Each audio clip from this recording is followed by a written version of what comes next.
This episode of Ties I Help is brought to you by Jack Threads. What's up guys, in this video we're going to be doing a rumor roundup on the Apple iTV. And by the way, welcome to my new office in my new house.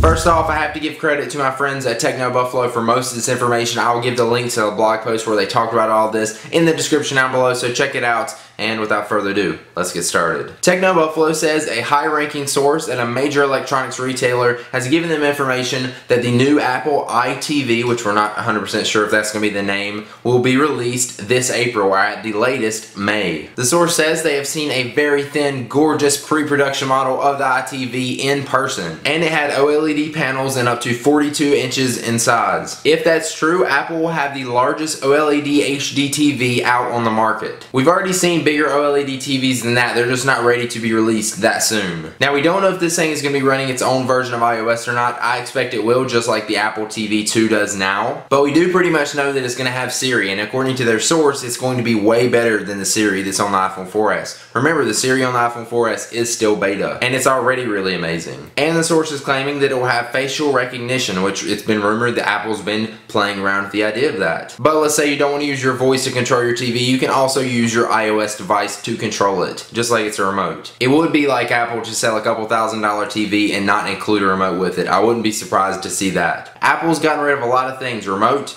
watch out, you may be next. So Apple executives are referring to the new TV as a hub for your digital life, replacing the PC as the most used thing in your home. I'm not sure if they can really make that happen. I'm excited to see if they can. I just don't see myself using a TV to work and browse the internet as much as I would on my laptop. Now, one of the things that the source that Apple's playing around with is the ability to control stuff in your home with your voice through the TV set. So, for example, if you said, shut the garage door to your TV, your garage door will shut. Or if you said, while you're watching a TV show, preheat the oven on 450. That oven will turn on, start preheating while you're watching your TV show. Yeah, like we really need that. But again, the source said Apple is just playing around with the idea of it. They don't have any like devices ready for it or anything like that. It's just an idea. And personally, I think that technology is a little ways out from the current moment. Now, they're saying that the TV will have a power-saving sleep mode, sort of like their computers do. I'm assuming this would help save energy as well as some money on your power bill. And as I said before, it has facial recognition. It will be woken up by recognizing your face. So you walk into the room, it recognizes your face, your TV wakes up. There you go. That seems like a hard task to pull off, but maybe they can do it. It's going to be interesting to see how the iTV will work with live TV. I doubt they'll do it in the traditional way that we have TVs now, where you plug it up to your cable and you have to pay through your cable provider. But at the same time, it's going to be hard to get all these deals worked out with the networks and companies and stuff like that so they can get live TV streaming. And I'm not sure if they can do it. But Apple does have some patents that refer to recording live TV. And of course, you'll probably have Netflix and Hulu and all that kind of stuff like that, as well as iTunes, because they want to give you all the content choices. But I'm just interested in how they can get live TV working with this. In the Steve Jobs biography, he says he finally cracked the code to remake TV, so I'm sure he had something in mind and has figured it out. At least let's hope so. Now, Apple normally updates all their products on a yearly cycle, but you can't really do that with the 42-inch TV because people aren't going to go buy a new TV every year. So that's why they've spent so much time working on the first version of it. They wanted to have everything built in the first time, so you don't have to go buy a new TV next year because yours is out of date. Now the question is, how much will it cost? Samsung and LG both showed off their 55-inch OLED TVs at CES, but they don't have a price set for them yet.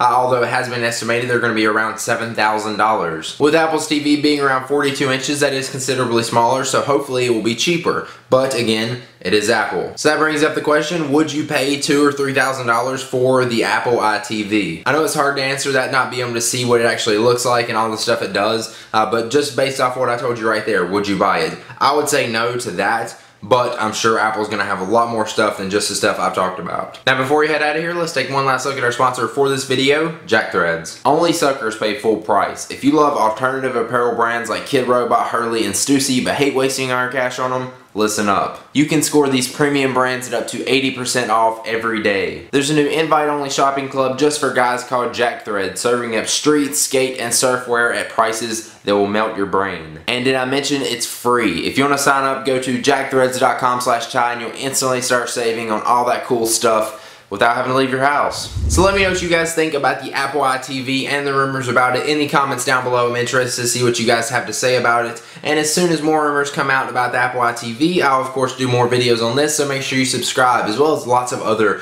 cool and interesting tech videos just like this. If you want to follow me on my social networks, the links are below, and I will see you guys in the next one. Peace.